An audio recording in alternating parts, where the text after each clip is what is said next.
Okay. So I'm gonna hello. So I'm gonna talk about the Bitcoin blockchain. We are gonna try to go in depth in how the blockchain works. For now, all you have to know is that this is a read-only, write-only once ledger. So this is just a file shared between a lot of nodes in peer-to-peer. So what's a Bitcoin address? A Bitcoin address is basically a public key. It's generated with ECDSA. It's like elliptic curve cryptography from a random private key. So basically, your computer is generating a random number, or you can use a coin if you want 256 times, and you will get a random number from it. There are more Bitcoin addresses than grain of sand on Earth power 2. So that's a lot of addresses. We are fine. This is an elliptic curve. So you have a lot of different elliptic curve in elliptic curve cryptography. The one that Bitcoin uses is this one here, SecP 256K1, with A equals 0 and B equals 7. Okay. Why do they use elliptic curve? It's because first it's more secure than RSA, and there is a lot of less space used in key size. Okay. What makes a good asymmetric cryptographic function is a good trapdoor function. Basically, a trapdoor function is a function that goes from one private key to one public key or many public keys, and that you can't actually go from a public key to a private key. So this is a good trapdoor function. On RSA, this is basically a multiplication of two prime number to get a subprime.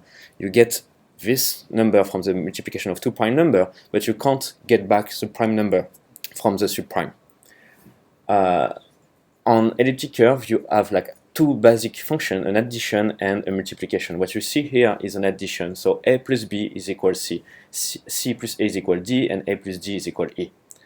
You can also do multiplication, and basically this is how they generate your public key. From any number on this curve, they multiply it by the constant G that you have here, which has been chosen by some smart people. You multiply by this, and you get your actual public key from your private key. So when you make a transaction, you sign it with your private key. Bitcoin address is derived from a public key generated from your private key and encoded in something called base 58 check. Okay, I'm gonna explain what it is. So you have this public key, you hash it with SHA-256, then something called RIP-MD. You get a payload from it, you add a version at the beginning, then you hash this thing 2 times with SHA-256, and you get a checksum from this. The first 4 bytes are the checksum. The idea is that if you make a typo inside the Bitcoin address, the checksum doesn't match. So then, yeah, you can send it to the wrong place, and you don't lose your money in a black hole. And this thing is then encoded in base 58. Base 58 is not very far from base 64. It's just that they remove all the annoying characters like a O and a 0, a L and a 1, and etc. just to make it like easier. So we can, with the private key, you can now sign transaction. Each transaction contains basically input transaction and output transaction. When you create transactions, the inputs are basically your bitcoins, and the output contains the Bitcoin address you want to send this Bitcoin to. It's possible to sign a transaction that will only be valid in the future. This is called the unlock time. This is just like some integer inside the transaction. It can either be a timestamp or a block 8. Okay, we will see later what block 8 is exactly. And after, when you broadcast this transaction on the network, if the timestamp is older than now, then the transaction can be included inside the blockchain. So this is basically how it looks like, a transaction. You have version number, some size of the inputs, how many inputs are inside this transaction, your inputs, the outputs number, and your outputs, and then this unlock time. So this is a typical transaction. Alice used an old transaction she had. This is called a non-spent transaction output, UTXO. Basically, someone sent to Alice a long time ago 6 Bitcoin, and this transaction is still unspent. So this is Alice's transaction, and she can use it. She wants to send 5 Bitcoins to Bob. But in this transaction, you only have 6 bitcoins, so this is more than 5. So what you have to do is actually make a transaction where you send 5 bitcoins to Bob and 1 bitcoin back to you. You need to remove the fees from it because miners are going to take some fees, some transaction fees from this transaction. So Alice get back 1 bitcoin less the fees, and Bob will get his 5 bitcoin. So basically, on all UTXO, the input balance should be equal to the output balance minus the fees. This transaction is still not broadcasted to the network. So for now, this transaction has been signed on Alice's computer, and she decided not to send it yet. It's basically like a check you wrote to Bob, and he can broadcast it anytime he wants. And after broadcast, Bob will get that money. Before this, nothing happens. In each transaction, you have what is called a log script. This is what you can see here, the script pub key. It's an hexadecimal representation of this script you can see here. Basically, each function you can see, obdup, obhash, etc., can be converted to an opcode. And this is how you get this script pub key. You have different type of transactions. So you have the pay to public key hash, the pay to public key, the multi-signature with a limit of 15 keys, the pay to script hash, and the data output. We're going to see which how they work. So the P2P hash is a typical transaction. Like when you send money to someone, this is what you do usually. This is this script. So for everyone, this is always the same script. The only thing that changes is this Bob public key hash. And so you put this inside your transaction when you make it. And the only way to actually spend that transaction is to have this unlock script. So Bob can actually make that unlock script, which is the Bob signature followed by Bob public key. This is a very, very small language, so this is not Turing complete. This is the stack-based language. So basically, you add the unlock script to the lock script to actually unlock this transaction. So if you add on the stack Bob signature plus Bob public key, then you have obdup, which is duplicating the Bob public key on the stack. Then the Bob public key is hashed with obhash. Then you see on the stack you still have a hash there. The equal check that the Bob public key hash is actually the same as the obhash of the Bob public key we had before. If this thing returns true, we continue. And then the OP check sig check that the signature match the public key, which was on the stack. If everything returns true, you can actually spend the transaction. So this is just how people can actually spend the bitcoins. What do you mean unlock? If you don't have the unlock script, this transaction, everyone can see it, okay, on the blockchain. But nobody can actually spend it without this key, this actually unlock script. Okay. This is how your money is protected in a way. That's why you need this.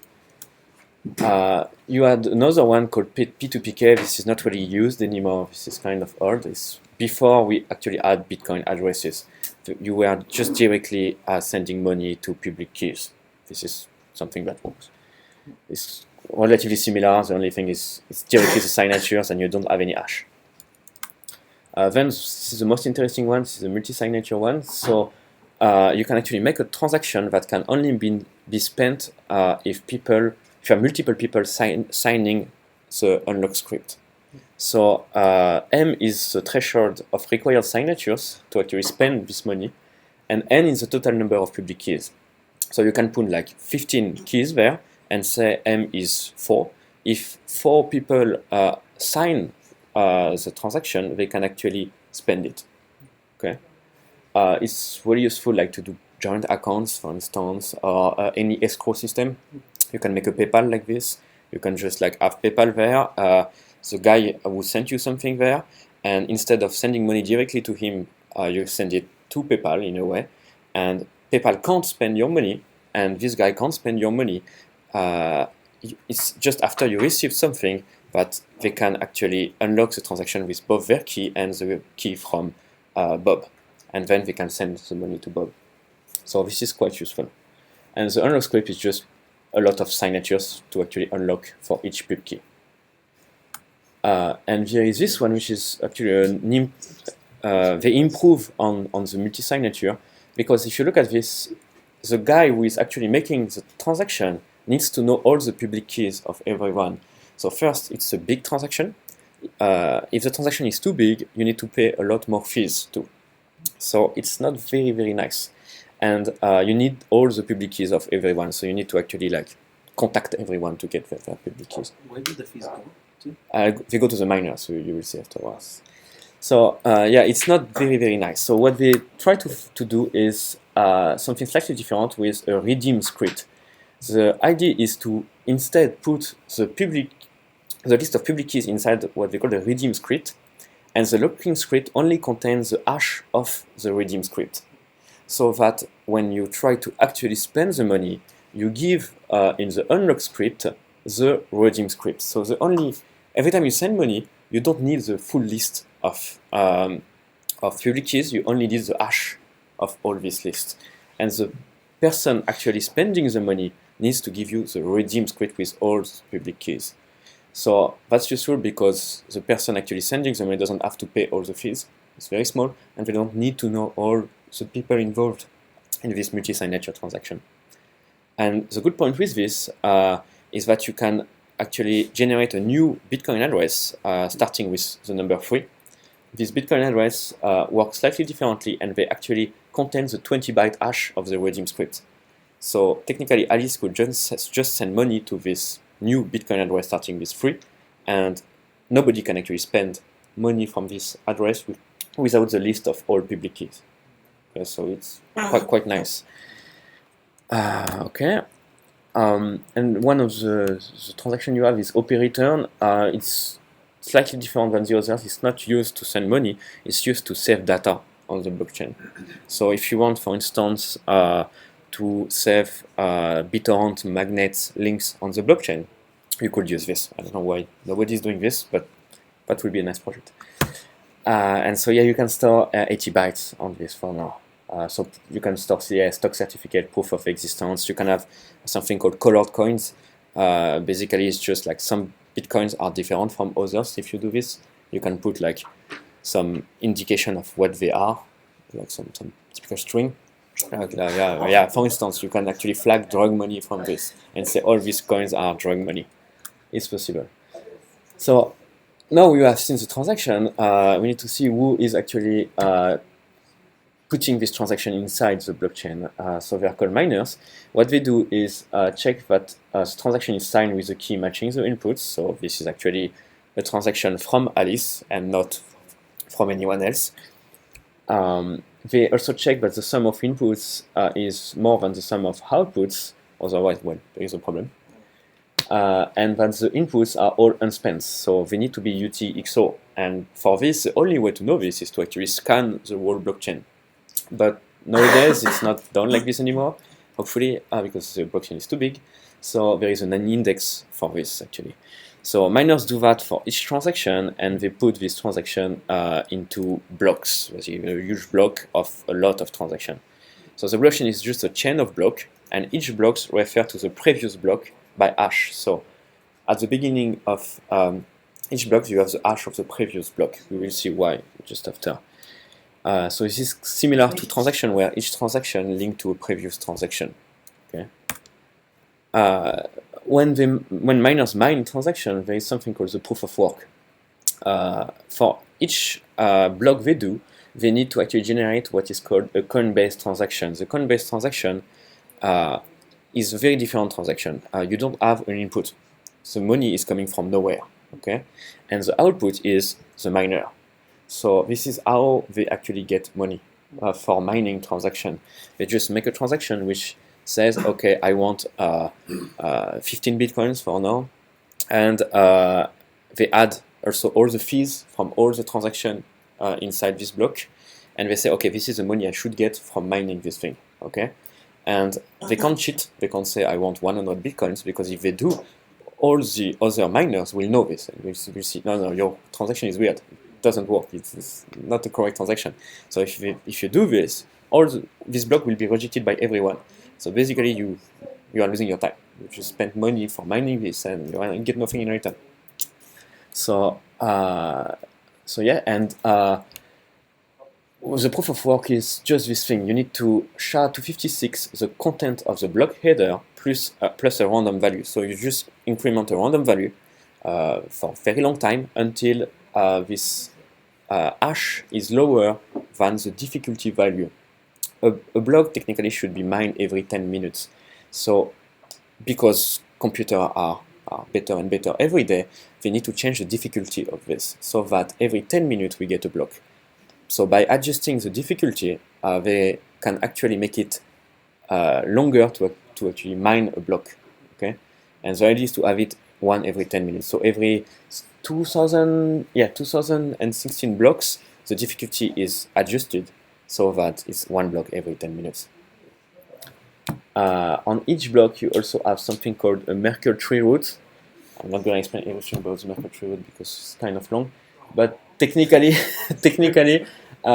you have inside a block a lot of transactions. Okay, so if you want to know if a transaction is actually included in a block, it can be like slow. Right? You need to check all the transactions in the block to actually see if it's inside this block. So because it was too slow, they invented that thing called the Merkle tree root. You basically have a hash at the top of the block, and just by checking this hash with your transaction, you can actually see if the transaction is inside this block or not. So if you want to check online, I highly recommend. This is very interesting. Okay.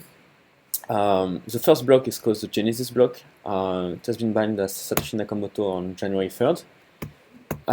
So it's called the Genesis block. You can find a hidden message in it from the times. Okay, so the idea is by putting this message in the first block, you know that Satoshi Nakamoto didn't start this long time ago.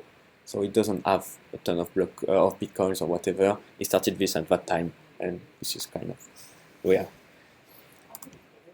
So what happens if two miners find a block at the same time? So actually, it happens very frequently. Sometimes you have one miner making the proof of work, and you have another one doing the proof of work at the same time, and they found the solution at the same time. So they both want to actually put this inside the blockchain. So now you have two valid blocks. Okay, so you have a fork here. The next miner will have to actually choose one block.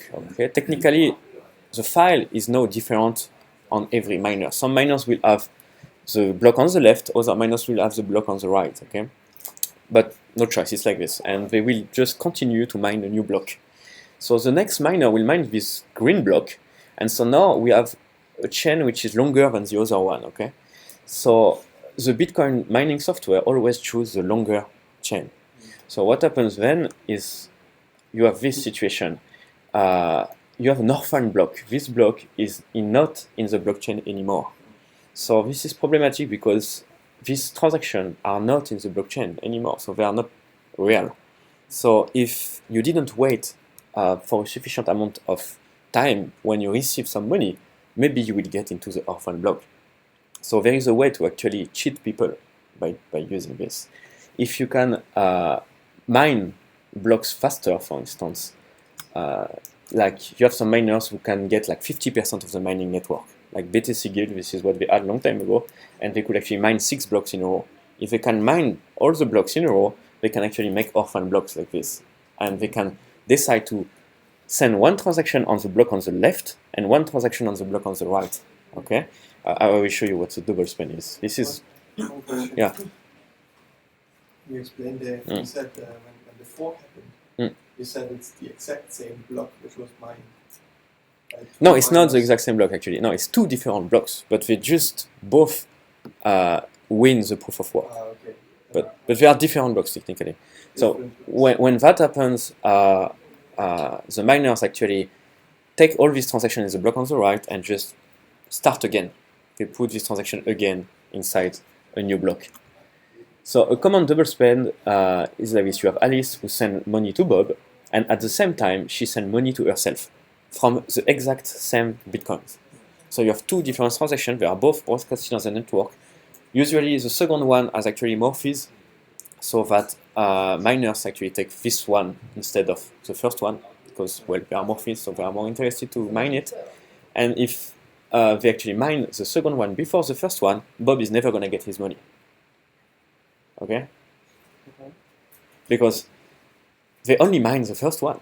because we want to mine the first one first, and so he's never going to get his money. So that's why you need to wait for a minimum amount of confirmation. The confirmation is just one block. So if you have one block, it's one confirmation. If you have two blocks, it's two confirmation, etc. It's recommended to wait at least 3 blocks, because after 3 blocks, well, it's hard to actually cheat on this. So yeah, if you make orphan blocks, you can actually trick people and yeah, get their money. So why is the path limiter? Why do you need to wait for 3 confirmation? As I told you before, each block actually has the hash of the previous block in his header. Okay, so if I decide to touch that block, the red block, I decide to change it, the hash of this block is different. Okay, so the next block will not actually link properly to the red one. So if you want to change the red block here, you have to mine all the next blocks afterwards. So it takes a huge amount of power. It's not easy, especially because when you are mining this, other people are mining the next blocks too. So this makes it very, very hard to actually change the blockchain. So this is the whole idea behind Bitcoin. Without this, Bitcoin is not interesting. This is the whole thing. Bitcoin is not anonymous, it's pseudonymous, so yeah, everyone can see all the transactions, who send money to whom, the values of transaction. Also, you have your IP inside each packet, so be careful, this is not anonymous. You also need to be careful of blockchain analysis. A lot of websites are starting to do this to actually follow the Bitcoin with like machine learning and whatever. You can guess things and who is behind each Bitcoin addresses. Coinbase started to ban users buying drugs because they know the addresses of drug dealers sometimes, like drug markets and that type of stuff. So they can actually know that you are doing this. And to hide yourself, a lot of people use tumblers. So it's a tumbling service. Basically, you send your money there, and you tell them who you want to send money to, and they will just not use your Bitcoin to send money to this person. They will like launder your money. They will use other Bitcoins and we will send money to this person. Yeah. Problem with this system is that the Tumblr service is centralized. There is like one person behind it, okay? So you can imagine that there must be the FBI or whatever behind it. That makes sense. That will be very, very easy for them then to know who is sending money to whom, and that they actually, all these people using this, they are bad people technically. So yeah, it's not a good idea. So you have other blockchain based on Bitcoin code.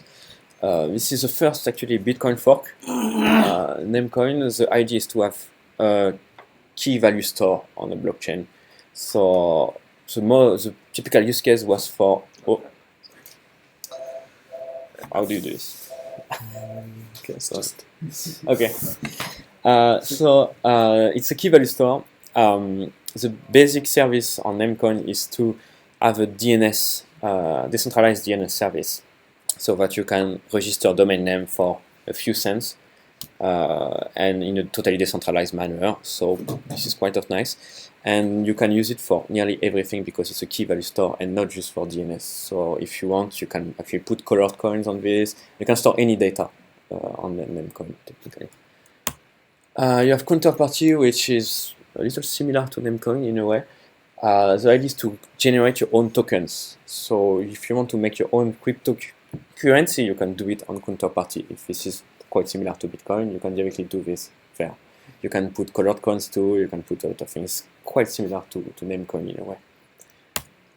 You have Ethereum, which is basically similar to Bitcoin. The only difference is, as we saw, there is a scripting language in Bitcoin, but it's not Turing complete. It's like a very, very small scripting language, a stack-based language. With Ethereum, you can have like a Turing complete language, so you can do more. And the idea is to have like big services on top of the blockchain.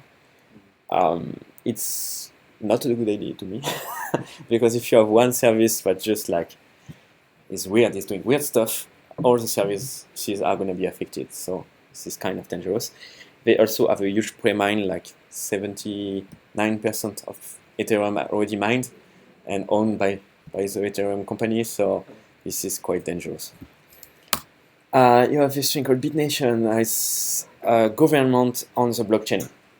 So you can have like birth certificate, all certificates you want, contracts, whatever, and they are on the blockchain, and they try to recreate a government on this, like a voting system and whatever. So you can actually make your own embassy, your own country on this thing. Isn't it a bit like against what blockchain was meant for? Not necessarily. I mean, It still have to be like the idea, the real problem with the government is that you have no choice. But here, you will have a choice. You can even make your own you have it government. for now. No, you always have a choice if this is fair. I'm just wondering, like, how it's gonna turn, like, Maybe, maybe. real government coming in, like Fed, etc. I think it's gonna be a good party. Then you have other blockchain not based on Bitcoin coin. You have Monero and Ion. This is like a much better Bitcoin because this is totally anonymous. When you sign a transaction, you sign it with multiple people. This is called ring signatures. So the idea is that you can't actually say that this money is sent to this guy. You have just like a few people who spend this money and send it to this guy. So nobody knows actually. But you can still know the guy who. Not really, actually. Not What if really. all the receivers are drug dealers? Hmm? What if all the receivers are drug dealers? Then you know all the people who send money are also. Yeah, but you will have a hard time to know anyway with BLS. You will have a hard time. And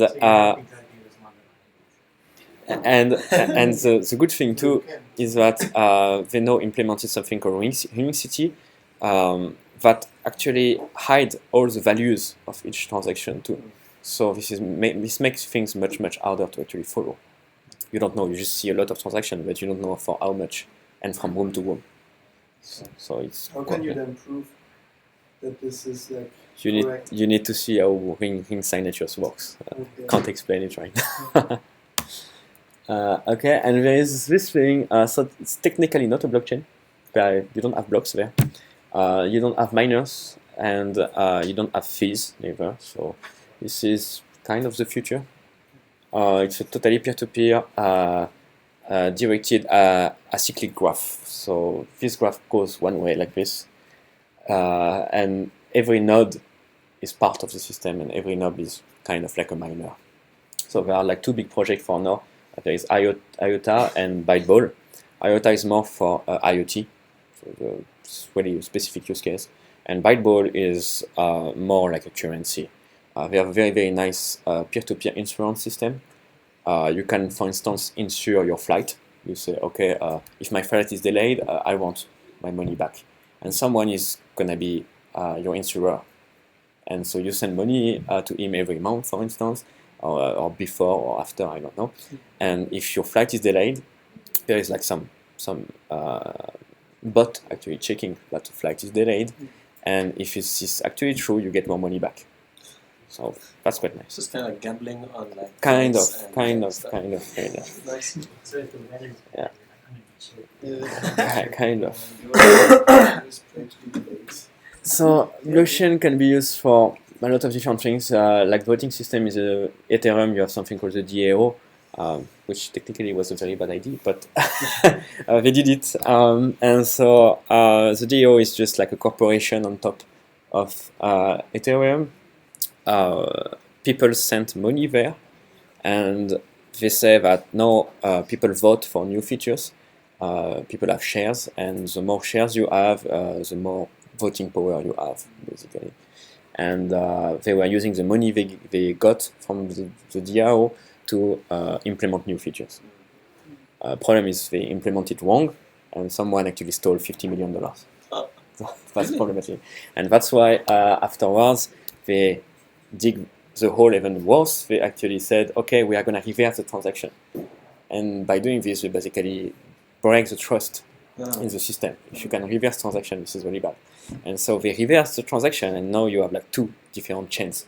You have the Ethereum Classic and this new Ethereum, and they don't follow the same blockchain. So one actually lost 15 million, but they continue on this one because they want to keep the idea of not changing the blockchain, and the other one, well, they don't care.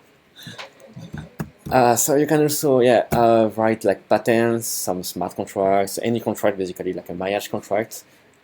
with multiple keys and by multiple people. So yeah, you can like have a joint account and say, okay, I want to share money with my wife, but every time we actually spend money, I want both people to be okay to actually spend the money.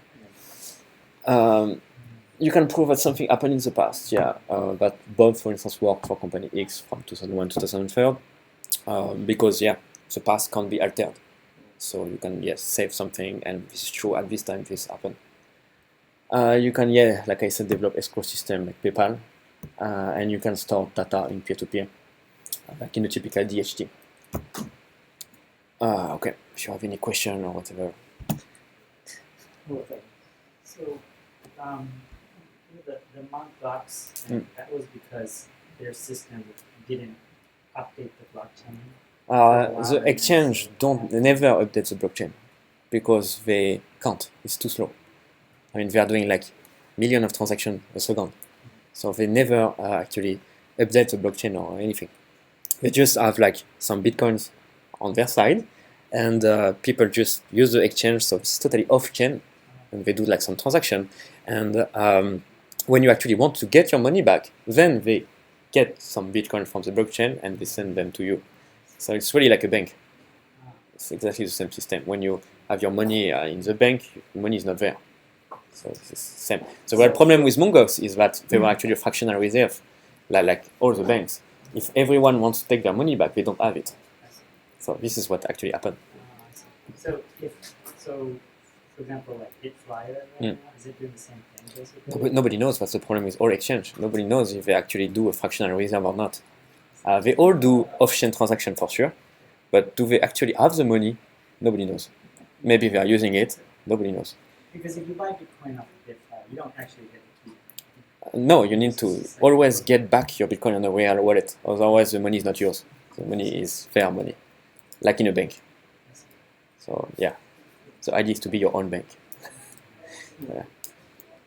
Is it like people will speak about Bitcoin and you have like you can spend your Bitcoin like big camera, etc. Yeah. And so like based on the forecasting, they say like this year it's gonna be like maybe 3,000 or 5,000 euro for like one Bitcoin. But at the end, if like more people like get Bitcoin, isn't it gonna be just like for now a bubble?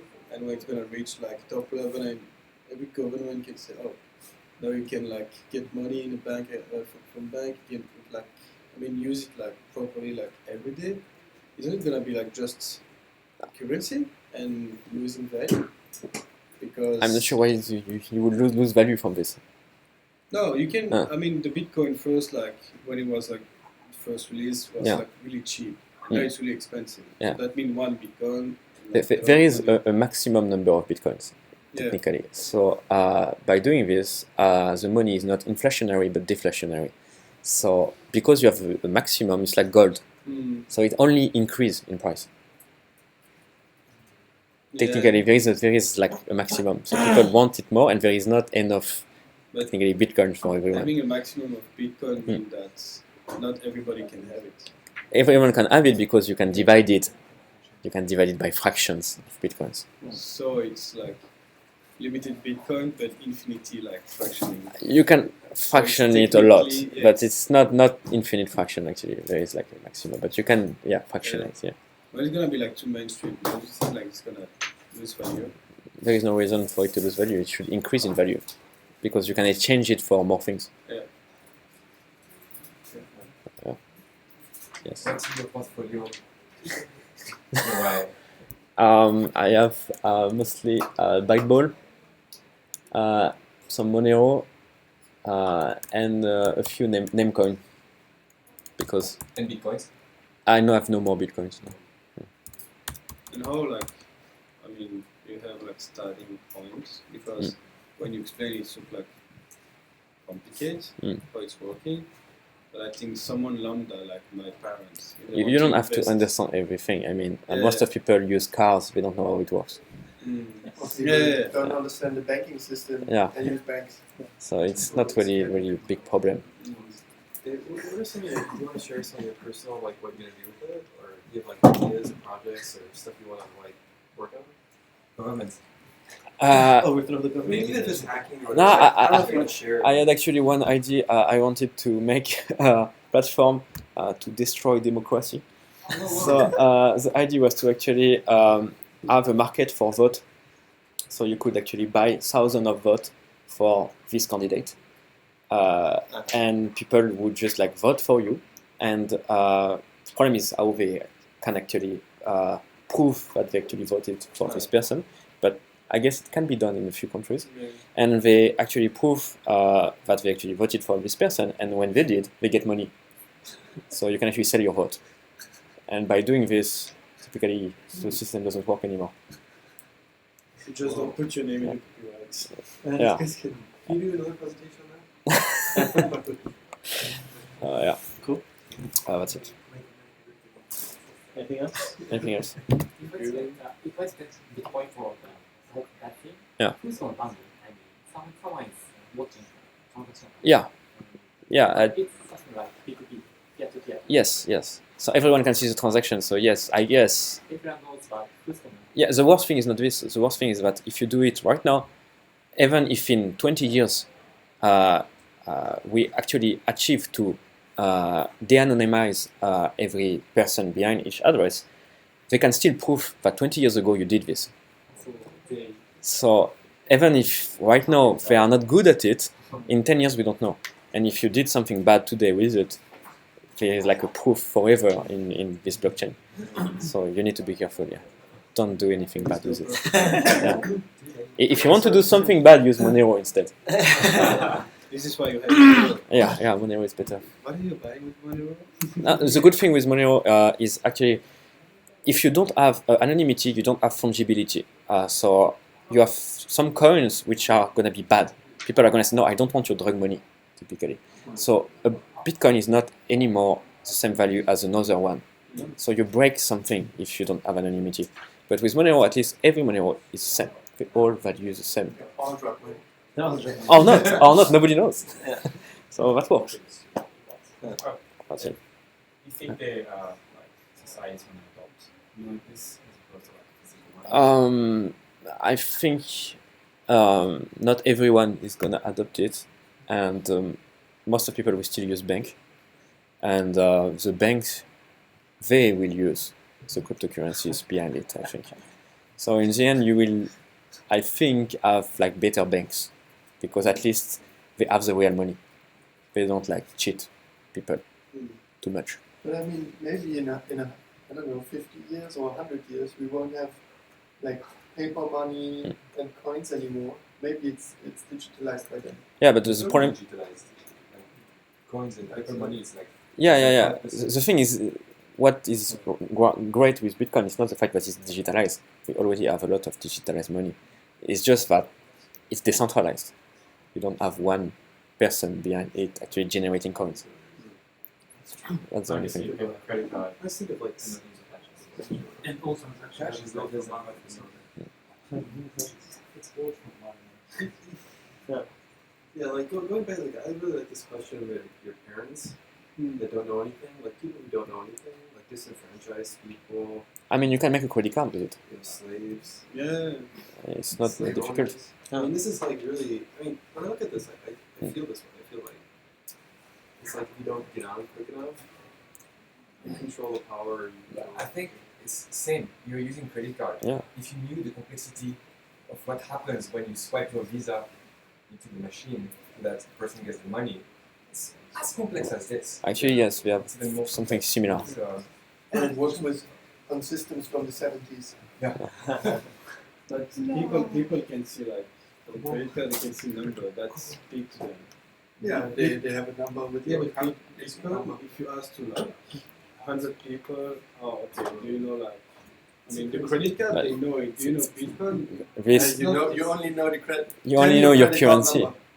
I don't. Aha, I know, so it's written on the credit card. No, I don't know. So you could do the same I with mean, the Bitcoin. When you address. ask a right, credit right. card, you know what you're asking. With Bitcoin, like people are not like. No, but it's the same with every currency. When we switch from the franc to the euro, people had no idea what a euro was. They were like, Yeah. it's something like this, similar to Just this. thinking it's gonna take maybe like more 10 years to have like lambda people to see like okay how. I wouldn't say 10 years. There are already people spending it No, in shops. people spending it, but I mean like my parents or like grandparents or like people who not.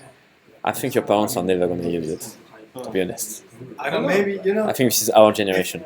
it's just, you know, now it's kind of still, even though it's already 7 years old or 10, it's still in this kind of incubation phase, right? And tools are being built around it, and the system develops. So there was a whole bunch of techies who started on it, and then there was like command line tools, then they built like GUI tools, and then now there's apps, you know, apps on your phone where you can send and receive bitcoins. So it gets easier and easier the more people come in contact with, and it will be, at one point it will not be more difficult than having a PayPal account, having a bank account, having something else. Do you see And that's one why it's taking like supremacy worldwide? Or do you think it's always going to be a competition of different? I think you will always have a competition anyway. Because they are not all exactly the same, they are not all doing the same stuff. So depending on the purpose. Yeah, the only thing is, that's actually a big problem with these things. If you stop learning what's new, etc., you can lose a ton of money. Because like Bitcoin is gonna crash maybe soon, I don't know. miners. I don't know, and Monero is gonna be higher maybe in 5 years, and maybe next is gonna be this one. Nobody knows, but yeah, if you don't like invest and continue to invest for a long time, you may lose a ton of money. Yeah, it's totally possible. How do you actually cash out? You go to the exchange and you just sell it to someone. And it goes like the same money. Well, yeah, the exchange can actually send you back money on your bank account. Yeah. If they have the money, not like They Mongols. probably don't. Yeah. I was just curious, like, how people actually purchase something with Bitcoin. With Bitcoin. How is Bitcoin? Dollars. We bought sneakers. Yeah. Sneakers. He paid someone paid It's to a buy bit some slow cash. coins and Buys like the person gets Bitcoin. So it's not actually like. She showed it. But if you think about it, those Snickers, they are now 10 times the price. The She Snickers. showed the current Bitcoin price chart. Sorry, what? The current chart of Yeah. Bitcoin in the last month is doubled. Yeah. That was impressive. Okay. Okay. Ran out of time. Thank you very much. Someone from the UX teams. It sounds like dying. It's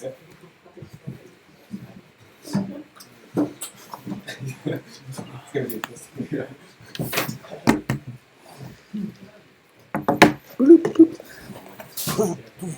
Gather around. We need seats. Gather around, children. Someone sit on the hammock. Yeah. Straddle it. Oh, we're streaming. Oh. What? Okay. No, there is no streaming. This is streaming. No, you said you've done it. Oh, yeah. It's recording. Okay, so one of the things that we're trying to do is have some like alternative ways to like work on things outside the office, but then still make them relevant to like what we're doing here. So yeah, so it's coming from like just our own kind of yearning to build stuff and just wanting to have fun and kind of learn about each other. So we called it UX, and it's a blank, but this workshop is called UX Chefs. So and maybe Darren, maybe you can take it away from slide one here. Yeah, so for the creative team, each of us try to give a workshop idea, just like JB said, to learn about each other. We try to take it at a specific location around Tokyo to just get out the office and get a new perspective on things. And for this workshop idea, I wanted to see how we could use our tools in the office, like Abstract, Sketch, for the creative purposes, and how we can improve on that and work as a team. So just understanding each other's workflows, how we can improve it, go outside the office, do a workshop, learn something, and then take that back into the office. And so for this workshop, it was about rapid prototyping, high fidelity prototyping, and we chose Kappabashi as a location, which is the chef, where the chef comes from. How many of you been to Kababashi? Oh, so you guys don't know that. Yeah. Yeah, so he has a. We haven't. Yeah. Well, First time. So like the workshops, before we kind of get into the workshop too, it's intentionally loose. So we're not having like very kind of strict boundaries on things. So it allows us to actually create something or discover something that we didn't know. So there's like a couple things here. Geography changes your perspective on things. If you haven't been to a certain place, going together with certain people can change that. What you see there, you're all seeing at the same time, but how you interpret those things at the same time can influence what is going on. So there's lots of things that you kind of like uncover, and then how you kind of communicate as a team as we do this. Like, you're looking at each other, playing off each other with these ideas, but you're doing it all very naturally. So it's something that we want to kind of continue doing, and it's refreshing. Sometimes we just go out to a show, but then we kind of reflect on like what we saw. But I'd rather like build something and have like a result. So the next step is kind of like focusing on more of like building results, but you judge. So so reason why, well, Darren said that this is to learn to rapid prototype solution, and the reason why we kind of went there is because we could have just gone on the internet, got some pictures, read about it, but to actually build something, you need to kind of experience it yourself. It's like trying to sell food, but not actually trying the food yourself. So basically, you guys have already been there. Well, the street, for those who haven't been there, basically is the street that sells all kinds of like cooking utensils. Oh, what? Can't show the video. No. Oh. We can. Never mind. shit, it's worth it. No, I You can't. can just use my. Yeah, change the. Go back and change account. Where is it? I guess we can just change. Switch account. Oh my god. Okay.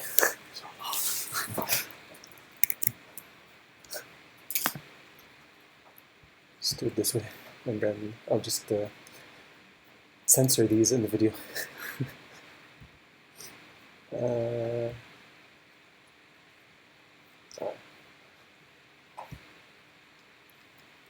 Let's try this now. Boom, boom. Is it here? Yes. Oh, that shit just for that. Yeah. Well, the reason why I wanted to show this kind of seems like we're just having fun. It's a workshop, but it's about team bonding as well. It's important to have fun. That's what I was trying to say with this. I get some cool video on the other, right? You want to see? I want to see it. Yeah, and basically Kawabashi is this one whole area, but we only checked out one street, so we didn't want to spend the whole entire day. There was a whole schedule that Darren made about what we should do for the workshop. They sell all kinds of pots if you want, like 30 centimeters, 29, and they had like all sorts of like pots and like bowls and stuff for. I think it's mainly for like restaurants that want to stock their restaurants with like different things. They have like. Yeah, I think it's like, in a way too, it's like this kind of like super chaotic environment that's organized really well. Yeah. And it's just like, everything is in its own, I mean, the way it's organized, it's like, similar objects, right? Or paired together, but then there's like slight variations of each object. It's like, oh, okay, I want my like sieve to be like a little bit more narrow. Or, so they have like, what's amazing to me is like just the variety of, the density of things that just are organized according to kind of like their species or something, And then there's just like tons of them, like, oh, yeah, and we there's need like, more. Yeah. It's weird because like Science. each shop only sold a specific thing, so they won't like sell multiple things within one shop, which is kind of cool. So if you need a sign for your like restaurant or something, you can buy it. I think JB bought one of these reserves. If you want to reserve a table, this is pretty cool. And if you want, I always wondered where, like, how you get plastic food in restaurants, and I guess this is the place that you want to go to. Get like sushi. It's actually pretty expensive. Like you can see, Yeah. it's like more expensive than a real sushi. So But it stay longer. This is Julian's favorite place, which is basically It's not my favorite. No, it's not this what one. is it? No, it's the other one. Okay. Well, it's a handmade Yeah. knife, like sushi knife, and you get engraved and stuff. You can go to Did Canada. it speed it up or is she actually handling it? Yeah, this is how fast she's hammering, but it's boomerang, so maybe it's been 2 seconds. It's She's really into it.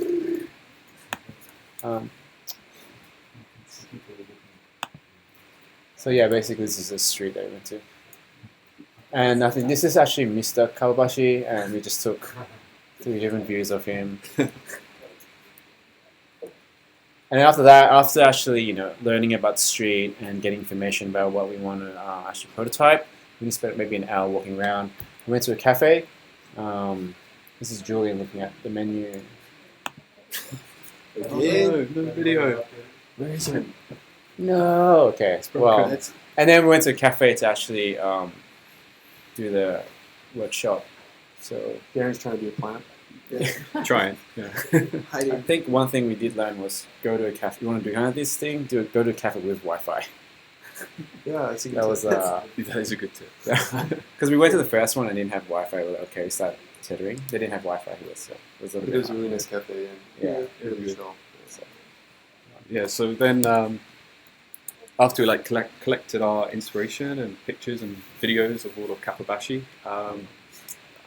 to begin, I sent out this document, which is basically what the workshop's for, what we're going to do, the schedule, the planning, and we wanted to actually create a landing page. We kept it very open and basic. Create a landing page for Kapabashi, and we shared videos and photos with everyone on Google Drive, and it was up to us to be creative and think of a landing page specific for Kapabashi. So we actually, again, I said we use tools that we use every day, but we want to improve and learn how each of us use this. So I created a design system in Sketch, which has all the same buttons, drop downs, you name it, similar UI elements, and we use that all together in our Sketch files. Very rapid, rapid. Right. Yeah, we even had our own logo, Kapabashi. Darren made this. It's pretty cool. I think we could sell it. And then also, Julian brought in Abstract, I think a week or 2 weeks before we actually went to Kapabashi, and so it was a good opportunity to use that, introduce the creative team to how we use it. Basically, it's Git for designers. So you can see JB hasn't actually uploaded on this one. But we all branched off, created our own sketch file. And we actually presented our results. So we spent 40 minutes doing a design each for a landing page with the content and the pictures and things that we used or took during the day. So this is Ken's design. We gave each other about 5 to 10 minutes explaining our UI choices, how we use things, how we actually saw Kapabashi, and just go through all these. So Ken, I don't know if you want to give a little. I made it. I made it. It's a bunch of pictures put together. So maybe how long it took you and what you kind of learned about the rapidness, Okay, yeah. I guess for me, when you had 40 minutes to actually do it right. Yeah, I found it actually. I thought it was going to be a lot easier before I actually went on the day. I was like, this is something I do every day. But when you go to the place and actually try and grasp everything, it's so overwhelming. I was like, how do I compact this information? So it was actually harder than I thought, doing it by myself. Maybe if we did it as a team, certain different sections, I thought it would have been a lot easier. So, and the thing I like the most because we don't do these kind of team things very often, I thought it was nice just to get out of the office, once a month to actually do something useful. And it was fun too. So. Yeah, it was actually a creative goal of us. As a team, we wanted to get out the office and do things together a bit more because we have Vibe and Big Chance, and me and Ken don't work together every day, so it's a good chance to actually see how we do things with creative tools. My one, I saw actually Kapabashi is more a content-driven site, so articles for foreigners coming to Japan, or even restaurant owners. If we switched it into Japanese, so 7 essentials to get for any restaurant owner. So very content-driven site. Julian's? Yeah, it was more blogging, but more for a girl who's blogging or something like that. Just how she's living in Kapabashi. So I have different section. I don't think I have that. Huh? Why girl? No. I mean, that's just a blogger. So it can be a girl, a guy, but mostly blogger or girl. So, yeah. Yeah, and these are Answer the question. these are using the same UI elements, Diverged. but you could change the colors. So everyone had their own unique take on Kapabashi, and coupling that with the content that we took earlier. And that even was like we had templates or layouts for either the web or mobile. And actually, JB chose to use a mobile layout. It's a silver ship from Kapabashi. Yeah, so mine was like, try to get some kind of really unique thing about it. So there's just lots of silver stuff around. So why not just have some kind of, I don't know, camera bot or something. Just take a whole bunch of pictures of the place and then start organizing them somehow. So it's like this density of textures or objects or something. Yeah, so SSFKB. SSFKB. It's cool. Black and yellow. But Black and yellow, black and yellow. Should play the song. But yeah, the idea was to actually, when we all presented our solution was actually to say provide meaning. So why did we choose this UI? Why did we choose these images? What was our thinking behind it? And as a team, it was for giving feedback. It was be constructive, but the intention was not to judge the final outcome. Whether it looks good or it looks bad. But it was like, how can we collaborate to make small improvements and comment on the UI? So it's like rather teamwork than hot seating and collaboration. It's British. Hot seating's like, okay, Roy, tell me everything about Big Chance. What's wrong with it? Blah blah blah. Oh, you did this, you did that. So it's like point in the blame. It's more judging than trying to evolve. Uncomfortable. It's a very hot seat. Yeah. So and then Julian. Yes. The story. Like, your turn. So what's next is we want to redo it, and we try to making one workshop each. So actually, one of the story, some of you know that, some of you don't know. It's when I was 13, I get a sickness calling Guillain-Barré syndrome. So it's an autoimmune sickness, and I almost die. So and it's something really complex, and when you're 13, it's really hard. It's hard for your family too. So you're just getting to the hospital, and the doctor say to your mom "Oh, you have 1 or 2 chances to 10 to die, and you have 8 chances to just being paralyzed for his life, etc. Or it can be going well, but and the story is when you're thinking about that, a lot of people die in my family, and it's for everybody, but you don't have the time to express how you love them. Or sometimes it's too late, and you don't have, one of my grandparents died, and I was oh, I didn't see him for 2 or 3 years. And we want to use, so for the next one, calling UX care. So it's finding a way to express to a family, a friend, or a disease. It's still in progress. It's still in development. But the story behind is how you can express to people you care about them, because most of us are 10,000 kilometers away from home, and we don't really think about that. Oh, what's gonna happen if somebody's in the hospital, etc. So I think and with the story I had, the reaction of my parents, my family, I think some stuff have to be made and to change.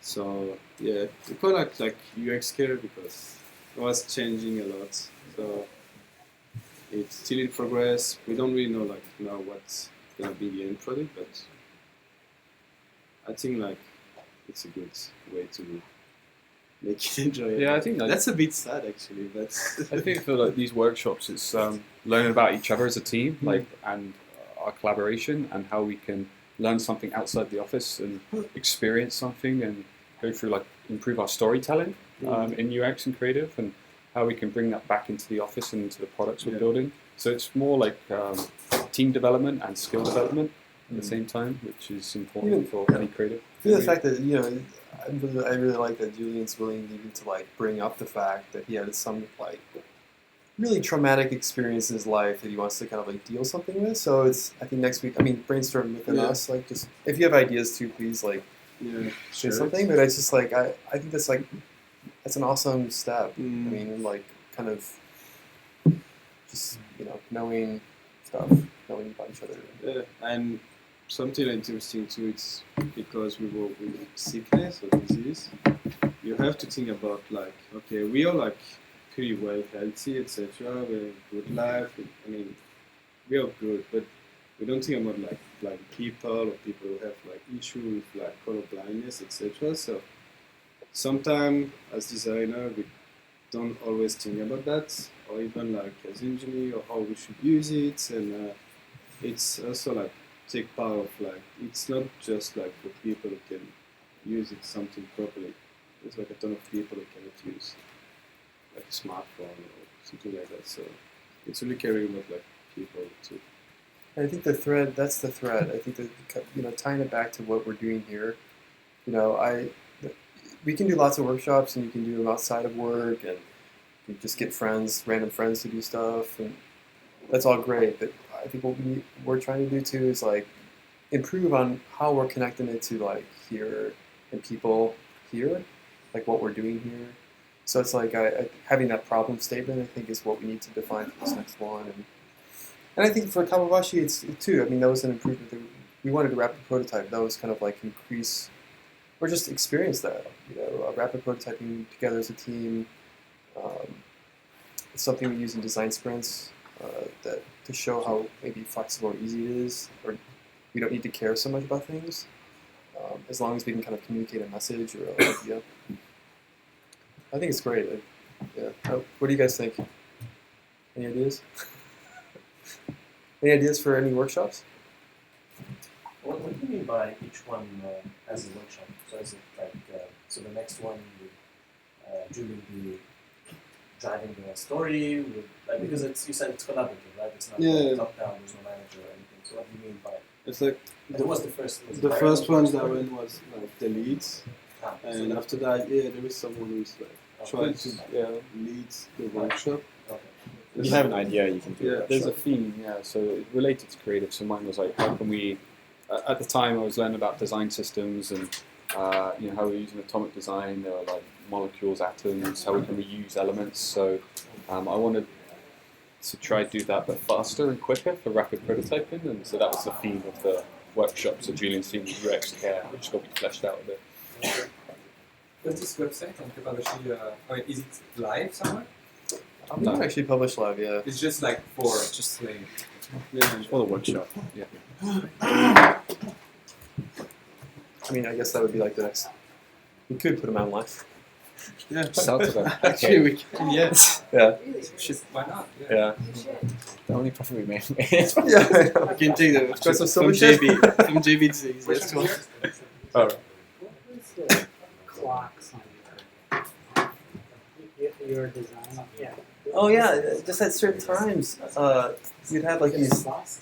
Whenever they could find it, it would just send you it. It'd be like a clock. So the inspiration was like, okay, we're walking on the street. Just kind of conscious of time, like walking through the street. Oh, there's another silver thing. Oh, more silver stuff. So I personally was like doing this to myself. So you could make a kind of a clock of like, every minute or every so often. It just send you silver stuff. So like the timestamp. Just That's it. It was just like interrupt you and say, "Oh, more silver stuff from Kawabashi." Just to be annoying, because I'm annoying. The third one is bronze. It's not. Okay, all right. It's the bronze column. It's copper. Yeah. It's copper. Okay. It's shiny. Actually, I should say shiny shit from Kawabashi. Shiny, yeah. Good one. Thank you. If you have any workshop ideas, this is incorporated too. Like, I think, we're saying creative team or whatever, but we'd love to have like more people involved, and there's no like limit. So the idea is keep it loose, connect it to N Japan, improve something, and I think my challenge for these guys or myself too is just like the outputs. I mean, we're having fun with the output here, but making the outputs cooler, like that. They're actually, we could put them online, or we could do something more with it, or like we're more proud of like because these guys too. I mean, I don't know about I don't want to speak for you, but it's kind of just like, well, I don't really want to show my stuff. It's like, well, if we do a workshop and like we spend time on it, I want to show stuff. You know, I want to put. We should decorate this room, or you know, make something. You know, it's like, oh, that's the workshop we did last week, and if someone comes in, you have a story to tell about it. Like, oh, we're you know. Well, think about stuff that if workshops you've done at other places or whatever, like we're any of us just chat. So thanks. Thank you. Thank you. Good work. Your battery's gonna die. Yeah, nice work. Nice. Should take more photos and stuff of the process. Yeah. You go to like everyone's photo? Yeah, I went to photos. That's like too many. I was like, Oh yeah. You can do it. Tags on the cool. Nice one.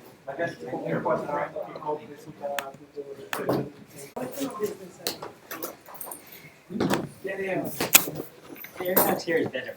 So much nicer. Yeah, it's nicer, right? It's more casual. I think we'll definitely be doing, unless we have people from outside, or we should always be here. Did you bring your PC?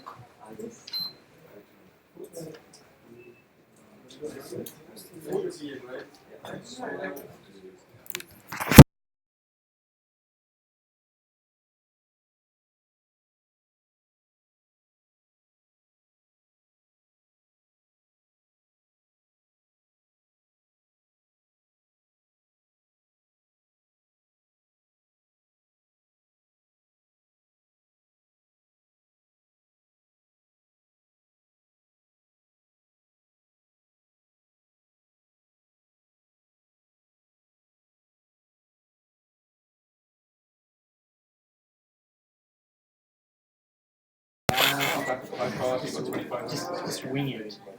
Wing it. Or you could do it on the way. We weren't stuck.